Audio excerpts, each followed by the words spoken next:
all these different things people feel like they have to do in an email, like introduce my company, link to my website. None of that stuff is going to help you get a reply to the email. Hey, podcast listener, you're about to discover insider tips, tricks, and secrets to making more sales and converting more prospects into customers with email marketing. For more information about the Email Marketing Podcast or the Autoresponder Guy, go to dropdeadcopy.com/podcast. Well, hello, it's John McIntyre here, the Autoresponder Guy, and it's time for episode 99 of the McMethod Marketing Podcast, where you'll discover how to get more customers with less effort by using automated email marketing techniques and strategies. Pretty badass stuff. Now, today I'll be talking to Robert Williams. Robert came to me a couple of weeks ago. He's actually just released a book on emails that win clients. Simple as that, right? A lot of people who have services to offer get online, go and get a list of email addresses from companies that may need their help, and then email them. Cold emailing. Contrary to what a lot of people think, it actually works, but you have to do it right, okay? And a lot of people who've been in this game and trying to get copywriting clients or trying to get sales funnel clients or whatever it happens to be is, they struggle. It can be really, really hard. And you sit down and you do 100 emails and get one reply, and the one reply says, stop sending me emails.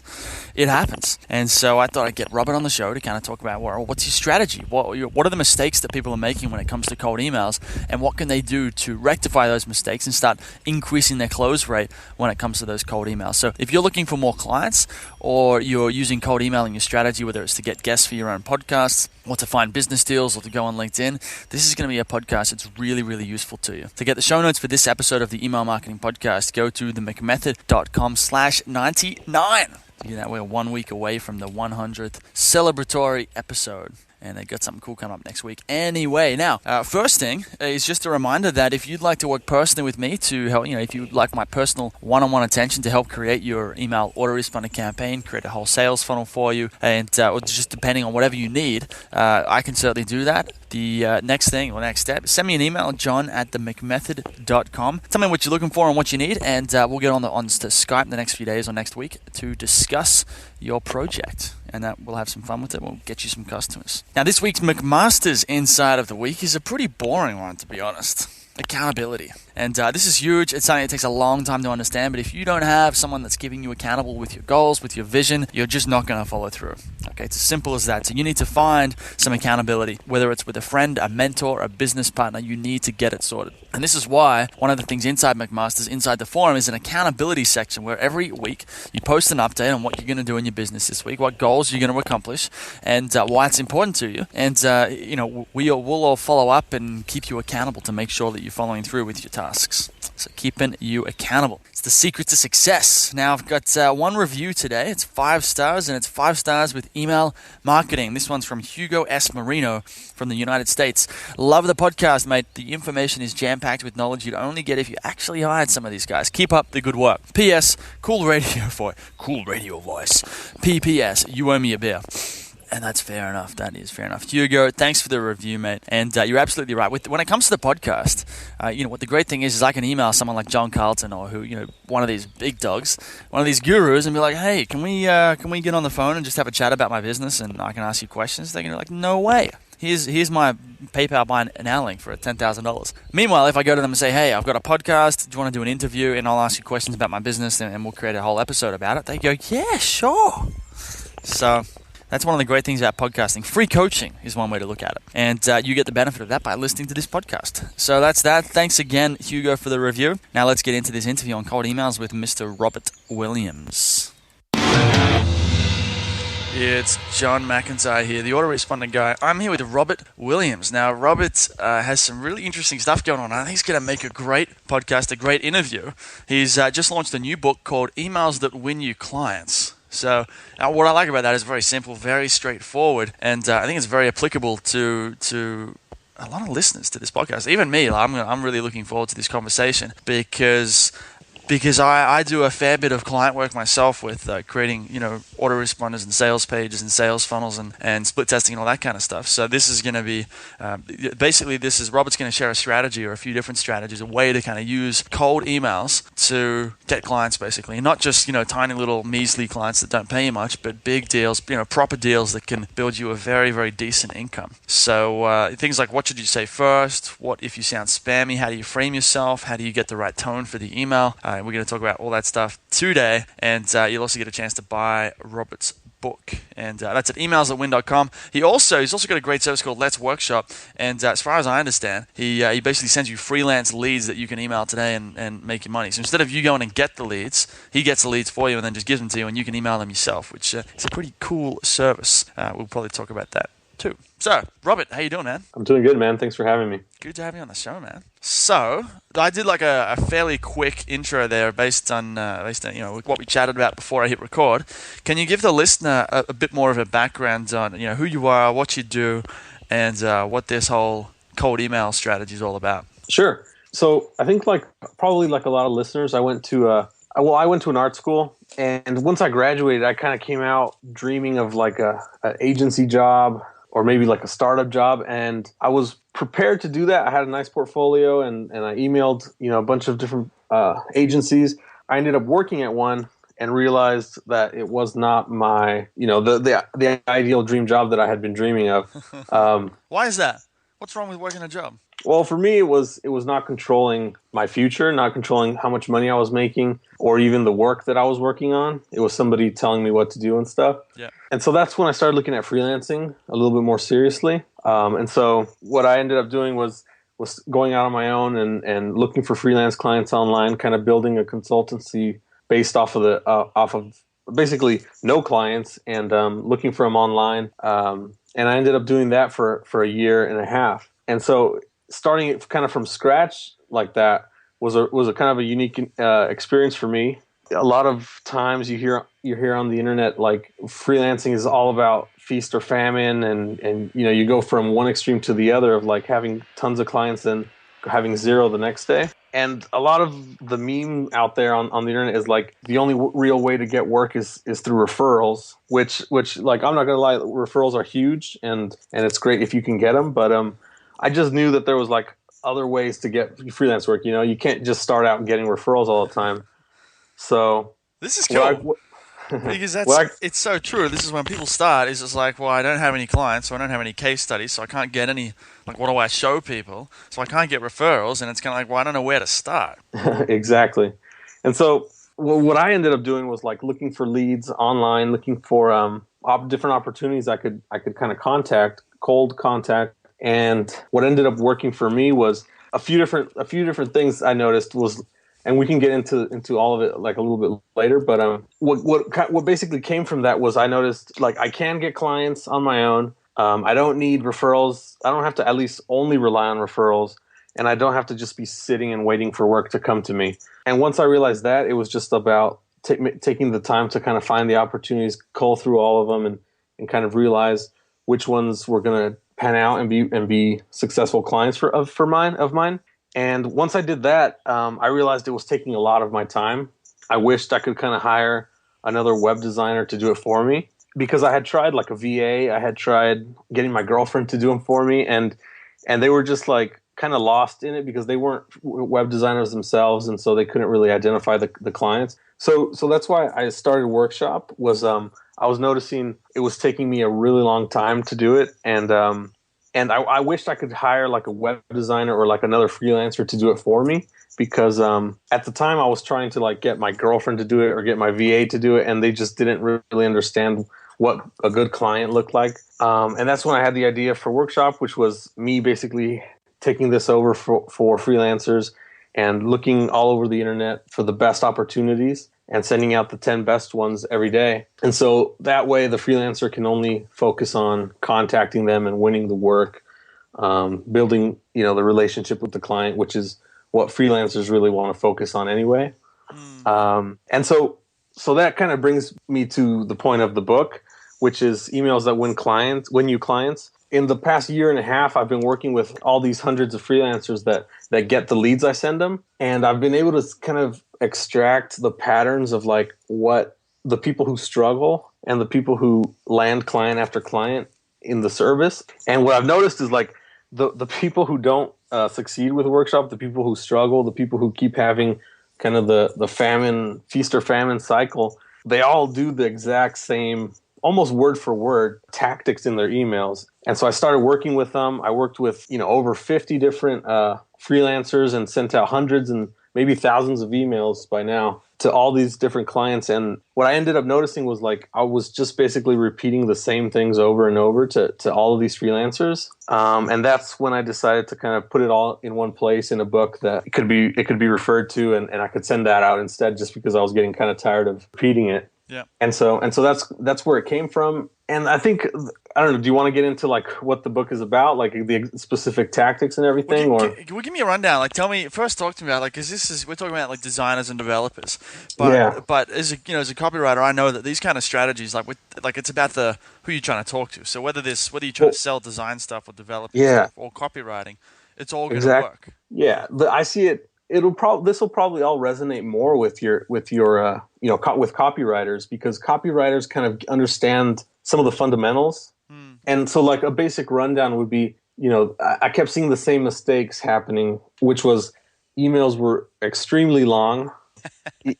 Emails were focused like completely on the person writing the email. They didn't provide like a single call to action or a single next step that could be done. So they were kind of all over the place, kind of typical copywriting errors, I think. Yeah, and it's funny too, like, because I got a friend of mine who in Thailand who's doing some of this like cold outreach stuff, and he's not a copywriter. He does some different kind of stuff, but he's right now he's really trying to build out like that marketing process to bring on new clients, some sort of reliable way that he can bring on new deals. And we usually work in an office together, so once a day or once or twice a week he'll come over to me and say, well, can you check out this email? What do you think? And often it's funny because he's trying to think like a copywriter, which is interesting because he tries to go in there and tries to have some benefits and tries to make it interesting and compelling and that kind of thing. But when I look at it, I'm like, dude, if this is a cold email, you can't write them 200 words and give them a whole story and explain everything. All you really want to say is, you could correct me if I'm wrong, because sounds by the sound of it, you're the cold email guy.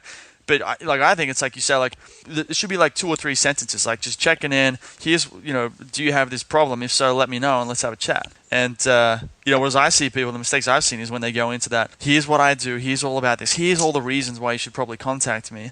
And like the one mistake could be like not using copywriting at all. The other mistake is thinking that you need way too much copywriting. Yeah, exactly. And those are probably the two biggest issues I see. Is like there's on one hand the extremely long email that nobody's going to read ever in their entire life because it sucks the life out of you, and on the other hand is like the one sentence email that's like, hey, I'm a freelancer, and so the two extremes you definitely want to stay away from. But if you're gonna, a shorter email is just way more compassionate for the reader. Like, everybody's busy, everybody is focused on themselves, and everybody is stressed out. They don't want to read this huge long email. And so, considering that, it's a little different for like email newsletters or like autoresponders, stuff like that. When you're cold emailing somebody, you definitely have to keep it as short as possible. Yeah. So talk to me about that. Like, do you have like a framework or a strategy or some sort of blueprint that you use when you cold email someone? So there's a few things I always do when I, getting started with writing the email. And I think the key is you want to stay away from getting put in the trash can, right? And the number one way, like when you check your email, the first thing you're looking for is how can I, throw this email in the trash? And the first thing you think is this email spam, right?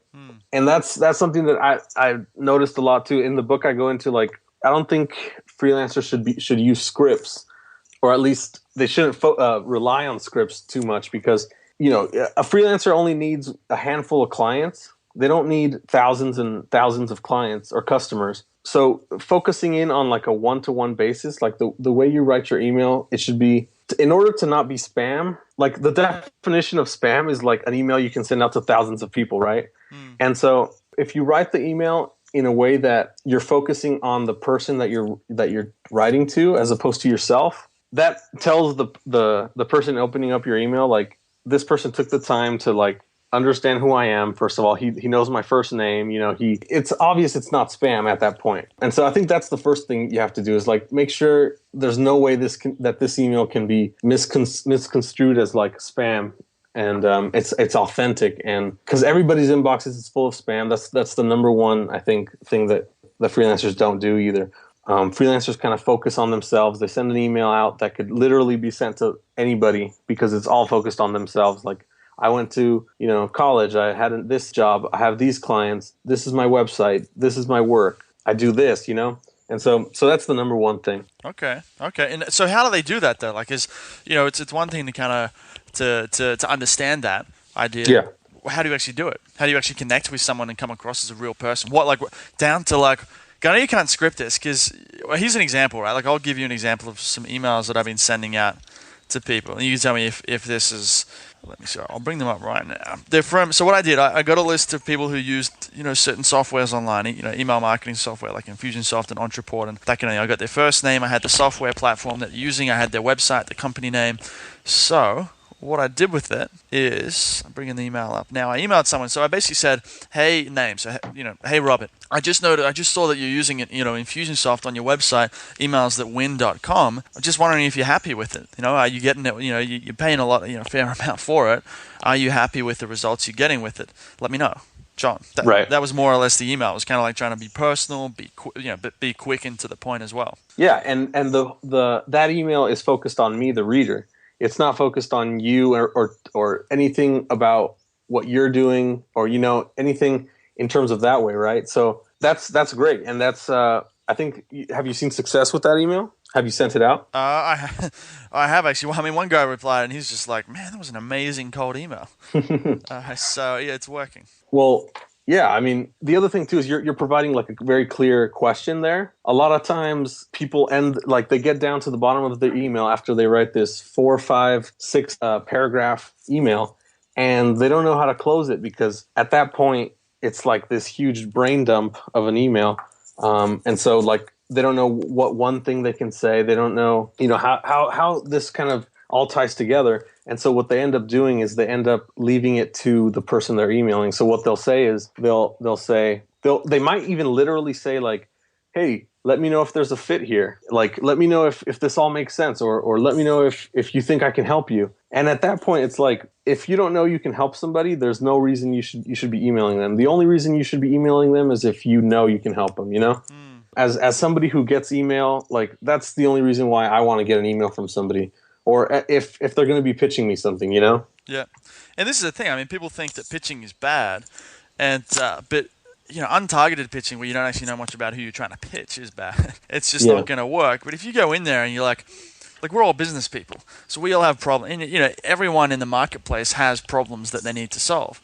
So if you're cold emailing someone, all you really need to do, I mean, they're looking for solutions. And if you come across and tell them, well, here you go, you've got this problem, and I know exactly how to, solve this problem for you. Right. Let me know if you want to have a quick chat about it on Skype sometime. It's really hard to ignore an email about that because it's got nothing to do with, like, at the end of the day, and I teach people this in my programs. It's got nothing to do with you as a business, you as a copywriter, you as whoever you are. It's all about what's in it for them. And whether you like it or not, that's what people are going to be thinking, consciously or unconsciously, when they read your emails. Totally. And it not only does it not have anything to they don't want to buy you as a copywriter, they don't even want to buy the copy that you write. Yeah. What they want to buy is like the outcome of what the copy is, or like you said, the solution and the benefit of that solution. So that's why I think you shouldn't really focus on your portfolio to like sell your work for you, or to sell you, help you win more work. Portfolios are usually like pretty boring for anybody who's not the freelancer sending it over. And so I don't know. That's I think that's a really good point to make. Is that the solution is what people are buying, the benefit of the solution, and not the work, not the this the first part, right? Right. I mean, this is another thing too. Is that like if someone just wants a website or they just want, you got to avoid presenting yourself as a commodity. Like if you're just another copywriter, then there's no reason for them to get on the phone with you and have a chat or even hire you. I mean, you're one among tens of thousands of copywriters. So whereas if you go, I mean, that was part of the whole reason I started calling myself the autoresponder guy, because the idea was when I got on the phone with someone or when I was having a conversation with someone, I could be like, well, yeah, I wouldn't say this explicitly, but I would imply that, well, yeah, you can go and hire a copywriter to write your emails, but wouldn't you rather hire the autoresponder guy? It's kind of like, would you rather hire a generic web designer, or would you rather hire a web designer who only works with gardening companies, and you just happen to be a gardening company? And it's like, well, of course you're going to hire the gardening web designer. So part of this comes through, so you can't just go in with like an unsolicited pitch and you're just like, I'm a web designer and I'm really good and I've got a great portfolio, because that's what everyone says. You got to go in there, you got to have something different, either in the email or on the phone. So like last year, I was I have a story that kind of ties back to what you're saying. Last year, I was looking for a used car, and I did a bunch of research. I even bought this book on like how to negotiate for used cars and all this stuff. And once I started the process, like I emailed a bunch of people. First I found like a few cars that kind of matched what I was looking for, and I emailed them all, and we all started kind of the negotiation process with like 5 or 6 different car dealers. And then a few days later, I found like the exact perfect car I wanted to buy, a Honda Accord, and it had like the color I wanted and everything else that I wanted. I emailed the guy and I told him, hey, can you lower the price? At that point, he had like exactly what I wanted, right? He emails me back and says, hey, man, I would love to lower the price, but I can't because our dealership prices as low as possible at all times, and our customers love that about us. And so I hope you will love that too about us. And that may or may not be true. He might lower prices for some people. But at that point, as opposed to I might have been able to even get him down a few $1,000s, or I might have been able to get another car for cheaper, but it wouldn't be the exact car that I want, right? And so what this kind of ties back with you is like, you niched down and you became the autoresponder guy. All the other if somebody wants autoresponders, all the other copywriters are no longer you. It's no longer about choosing between these 5 copywriters. It's between choosing these 5 copywriters and the autoresponder guy. So I think once you have something that people want, and it sets a different game up, right? Have you seen that since you made the change? Absolutely, that was one of the best things I've done. That was something that I've done it was a year and a half ago, 2 years ago. I mean, it's probably changing and morphing right now. But niching down, it's not like people think niching down is like, you exclude yourself from the rest of the market, and that's partially true. But I mean, really, we're talking about you just need a way to differentiate yourself. It's not rocket science. All you're really saying is like, what makes you different? Like, if I'm talking to a web designer or a copywriter, and I'm like, look, there's 100,000 copywriters. There's thousands of copywriters out there. Why should I hire you? What makes you different? Right. And it's really just what's your answer to that question. People call it a unique selling proposition. You can say like niching down or positioning, like a positioning statement. But at the end of the day, it's kind of like, why are you different? Because if you're not different, then it doesn't actually matter whether I go with you or any of the other, 10,000 copywriters out there, any of the other web designers out there. Or, if you're just buying, if that car that you wanted, that car, instead of just being one of a kind, you found the one that you wanted, there might have been 50,000 of that exact type. Like if there was 50,000 copies of that exact car that you wanted, then you wouldn't have needed to go with that guy.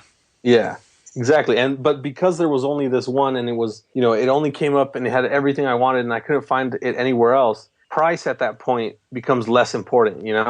Price. It's no longer, you're not comparing apples to apples anymore. You're comparing something you really want and that is far and above everything else versus something that, you can haggle down a little bit. Yeah. So it's interesting how much this stuff applies, like the positioning and having the USP, having the unique selling proposition applies to this cold emailing, in the sense that really we're talking about the offer here. If you don't have anything good to offer, then cold emailing is gonna struggle with it. And by good to offer, you've got to have something that distinguishes you from everyone else. And if you don't have that in place, the cold emailing is going to be an uphill battle. However, if you can nail that down, it's going to make going and reaching out to people a lot easier. Yeah, and I think you definitely, if you're a freelancer, you definitely have something people want to buy. I don't think you necessarily have to think of it in terms of like niching it down or like in terms of like getting really specific about one thing. I think just becoming very clear about the benefits of the work that you do. And I think that's almost enough to kind of dominate, because most people really have no idea what the true value is of their work. And so if you can present that kind of clearly and like in words people understand, for example, in design and development, there's all these terms, and even copywriting, there's all these like vague industry terms. Like, for example, there's UX, there's, Ruby on Rails, PHP, there's all these this jargon, right? And it's the same in copywriting, like headlines, subheads, and all these other industry jargon. And what I find is like a lot of times the people who are struggling, they kind of rely on this stuff like as a crutch. Like, hey, I'm a UX researcher, and to the client, you're not that thing. You're the person that like updates their website or like decides what to put on their website, right? And so I think becoming a lot clearer about like the way you communicate with people, like realize that a client hasn't studied copywriting for 5 years. So if you try selling them in a way that talks about copywriting, it's going to go over their head, and you're not going to present your value. So yeah, I mean, I don't think it has to be quite so like you have to niche down and only focus on one thing. But if you do that, it does allow you to kind of anchor that, and if it's something people understand, like autoresponders, or if they're looking for that thing in specific, it's gonna help you a lot in terms of the value you present. Right. Right. So look, I mean, this is really the question of empathy, of like people have got to take before if you're going to talk to someone, you really have to communicate on their level, which requires. Well, this is the fascinating thing about copywriting, because writing a cold email is we're essentially talking about copywriting. It's not so much about the actual words you put in there; it's about understanding. There's not like a perfect set of words or a perfect template.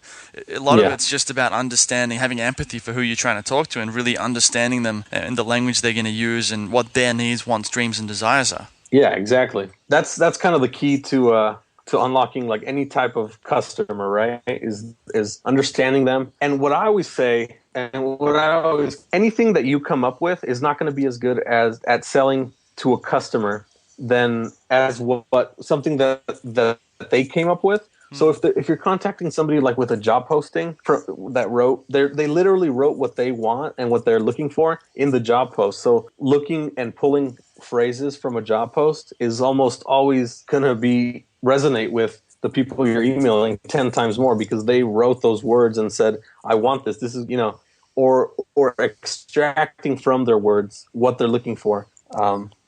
That's oftentimes like enough to kind of go off of on a cold email. Yeah. Because a lot of times freelancers kind of get hung up, like there's no business name, there's no blog on there. I don't know enough about the client to email them. I don't have enough. It's too vague. And if you look at their job post, they're saying, okay, I want this website because of this, and can you help me with this specific issue I'm having? And it's like, if they're having this technical issue, or they're not getting enough leads coming in the door, then it's pretty clear like what the benefit is that you're going to be selling them, and that's all you really need to have in the email. And kind of reflecting their words is always going to be more powerful. Absolutely. I think that's the key. That is the key. So let's sum it up then, and then we'll wrap it up. So it sounds like if you're going to write emails, obviously you need to figure out what how you're going to stand out. And basically you need to just be solving a real problem. So go and figure out what your clients want, what your prospects want, what those leads want, and work those things into the email. And if you can, even get the actual phrases that they've used in job advertisements, that kind of thing, in there. And then when it comes to actually writing the email, the sounds of it, you need some sort of attention-getting headline, which is pretty standard. And then the email should be fairly short and to the point, and have a very clear call to action on what they should do next if they're interested in talking with you. Yeah. And I think one big key here that we should kind of go over, or kind of mention again, is remove you from the email, so it's not at all about you. Like I almost always recommend that any sentence that starts with like I, or that has me in it, or my company, or what I do, that be replaced with with the word you in it. So, and it just kind of forces you to no longer talk about yourself and talk about the other person. Or if you're going to talk about yourself, talk about it in terms of what the other person is going to get. And there's a few examples in the book. There's actually a ton of different, like every kind of concept we talked about today, there's a specific example for each one. And so yeah, that's kind of the one thing I think we should underline here is taking yourself out. Like, it's not about you. The email you're sending isn't about you. It's about the person you're emailing. And the only goal you have in a cold email, there's one thing you want, and that's for the person to reply to the email. Anything that doesn't help get a reply to the email it should be eliminated completely from the email. So if you're showing your portfolio, if you're trying to exhibit like some charm or some wit in your email, if you're, all these different things people feel like they have to do in an email, like introduce my company, link to my website, that none of that stuff is going to help you get a reply to the email. So it should be eliminated completely. Nice. I love that. So let's wrap it up here, man. We're right on time. Before we go, though, tell the listener a little bit about emails that win you clients, and what they're going to learn in the book.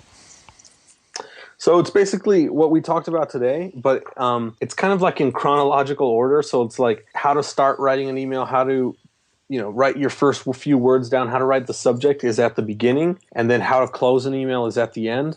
How to end it and how to have a real strong call to action is at the end. So you can basically open it up with, if you're in Gmail writing your email, you can open up the book and kind of go step by step and kind of like a checklist of like, okay, here's how I should start it. Here's what should be in the middle, and kind of work it off of that. And it talks completely about everything we mentioned today, and it breaks down every concept we've talked about, and how to do it specifically. How to start an email, how to not babble, how to not send unsolicited crappy emails, how to get to the point, how to not ramble, how to write very clearly, how to come up with the call to action that's going to entice them to reply, and all the different stuff you should focus on when you're writing it. So I designed it basically for the freelancers on my list that I've worked with for the past year on writing better emails. And I think one thing we don't really notice is that how much time we dedicate to writing emails. So I always think back to, like, if you saw a 5% increase in the quality of the emails you send, that would mean like 5% more replies. That would mean 5% more clients, 5% more upsells. It would just kind of explode your business, because we kind of think emails happen behind the doors or behind the scenes, and it's really not the case. Like, most business happens through email. And so I think a 5% increase in the quality of emails you send would be very modest for reading the book. And if you applied every principle in it, just because the quality of emails that people send are so bad. I know copywriters are a little better, but it's I think, as far as what I've seen with the freelancers I've worked with, they've started sending 50, 75% better emails, and they get twice as many replies as they were getting or more. So I mean, yeah, that's the basic gist of the book and everything. I like it. Yeah, and I appreciate you. Emailsthatwin.com, right? Yeah, it's on emailsthatwin.com. And the other service that I have is Workshop. It's letsworkshop.com. Yeah. And that's the newsletter. So I appreciate you letting me come on and discussing this with me. I think it's something that needs to be talked about a little more. So I appreciate it. Good stuff, man. Well, I had a blast. It's very interesting to talk about. Thank you for coming on the show. What I'll do is I'll have links to emailsthatwin.com and letsworkshop.com on the McMethod.com in the show notes for this episode. So if people forget the links, they're should be easy to remember. So hopefully we get you some. People should go and if you're struggling with cold emails, you need a hand. I would go and get Robert's book for sure. And I'm also interested in checking out this Let's Workshop, getting just leads mailed to you. So cool, man. Thanks for coming on the show. Yeah, thanks again.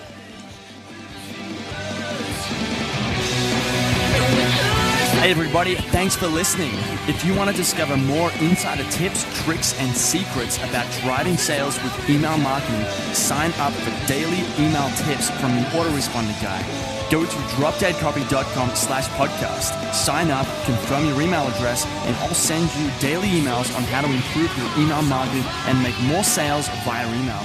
You'll find out why open rates don't matter and the 7-letter word that underlies all effective marketing and much more.